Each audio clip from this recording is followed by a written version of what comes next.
Common belief has us convinced that building muscle and losing fat simultaneously, also known as body recomposition, isn't feasible for most natural lifters. You'll often hear that you're stuck with one of two options. You can either build muscle by eating at a caloric surplus, or you can lose fat by eating at a caloric deficit. But based on my own experience and a review of dozens of body recomposition studies, building muscle and losing fat at the same time is definitely possible. It just comes with a catch. Body recomposition protocols are typically more effective if 1. You're a beginner, meaning you're within your first year of proper and consistent training. 2. You're detrained, meaning that you've taken at least a couple months off from training, or you've never really trained or eaten properly and consistently. Or 3. You have quite a high body fat, for example, anything over 25%. Keep in mind that if you're a more intermediate lifter, body recomposition can still occur in some cases, but at a much slower rate, and mainly only if you're at a higher body fat percentage and willing to perform a slow cut. But regardless of which category you fall under, in order to successfully achieve a body recomposition, there's a few key points that you need to implement correctly, and that's what I'll be covering in this video. In order to successfully build muscle and lose fat simultaneously, the first step is to eat at a slight caloric deficit. Higher deficits will maximize more fat loss but will counteract muscle gain as a consequence. Therefore, you need to set up your caloric deficit so that you're still able to lose some fat while enabling muscle gain. One 2011 study by Garth and colleagues showed that even elite trained athletes were able to gain muscle while losing fat over a 9-week period. They achieved this by performing a slow cut, meaning that they aim to lose a maximum of 0.7% of their body weight per week. This means that for a 165-pound individual, for example, they'd aim to lose a maximum of around 1 pound per week. For most people, this equates to a maximum daily caloric deficit of around 500 calories. Keep in mind though that your weight might actually stay the same throughout the process, especially if you're a beginner or detrained and have a greater ability to build muscle while losing fat. But regardless of what your weight is doing, just make sure it's not dropping too fast and maintain your slight deficit throughout the process.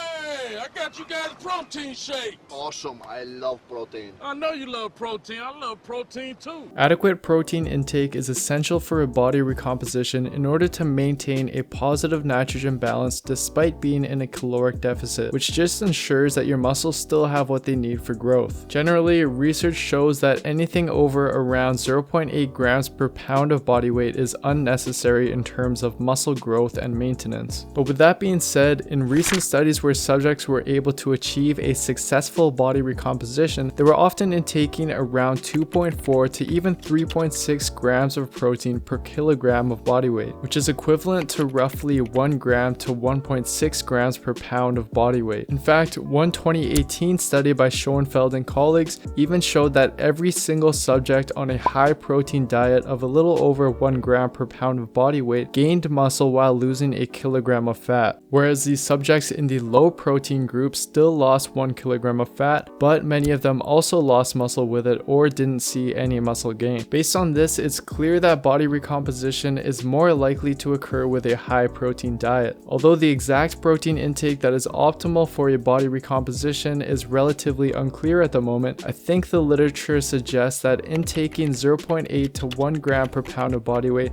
and maybe even more is ideal. And keep in mind that going higher than this has no harmful effects and may help with keeping you full, but I'd personally suggest just experimenting with it and seeing how your body responds to your protein intake. The third tip is to ensure that you're progressing in the gym. Your muscles need a stimulus to grow, and we provide that through resistance training.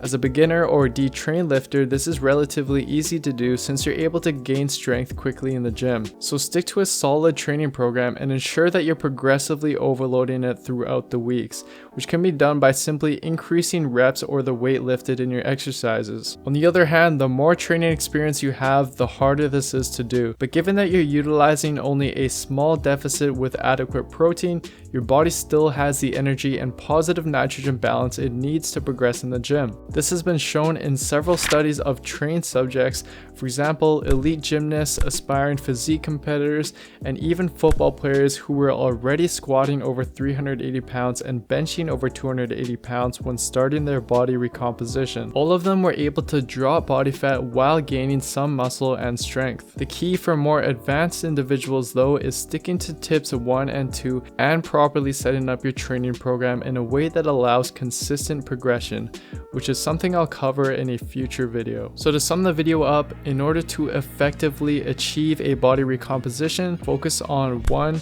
Maintain a slight caloric deficit that allows a maximum of 0.7% weight loss per week. Just keep in mind that weight loss might not occur, especially in beginners. 2.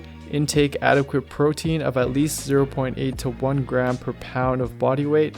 You can experiment with this and try going higher if you please. And 3. Stick to a solid training program that focuses on progressive overload. Now with that being said, I also want to touch on the limitations of body recomposition. It's clear that the closer you are to your genetic potential, the less drastic your body recomposition will be, and it may not occur at all. The same applies for how lean you are. The leaner you are, the less likely you are to recomp since your body has less fat to utilize for energy. And finally, this isn't an effective strategy for hard gainers or those with a low body fat and need to put on a lot of size. In this case, you should instead focus on lean bulking, which I have a video on and will link in the description box down below. Thanks so much for watching, guys. I hope you enjoyed the video and found it useful. I just wanted to take a quick moment to thank Audible for sponsoring this video. For those of you who don't know, I personally read a lot of books, especially about training, but nowadays I just personally prefer listening to the audio versions of them, as it's a lot more convenient for me and it helps me get my reading done even while I'm on the go, which is where Audible has really come in handy for me in the past couple of years. One book that I'd personally recommend is something called Peak Performance, which covers the health and science behind human performance and leaves you with a lot of practical applications that you can carry over into your training and just your day-to-day life in general. Another one I'd highly recommend is the biography of Elon Musk. Any of you guys who are a big fan of his work like I am, you'll really enjoy this book. So if you guys want to give Audible a try, they're giving away a 30-day free trial to their platform, which comes with 1 free book of your choice. All you have to do is follow this link, audible.com/Jeremy Ethier, or you can text Jeremy Ethier to 500-500. And yes, my last name is French. I'll also leave a link to it in the description box down below, so you guys can follow that to get your free trial as well. So again, huge thank you to Audible for making this possible, and I hope you guys enjoy it. Anyways, that's it for this video, guys. If you enjoyed it, please don't forget to give it a like, leave a comment down below, and also if you haven't already, please subscribe to my channel. I really appreciate all your support. I'll see you guys next time.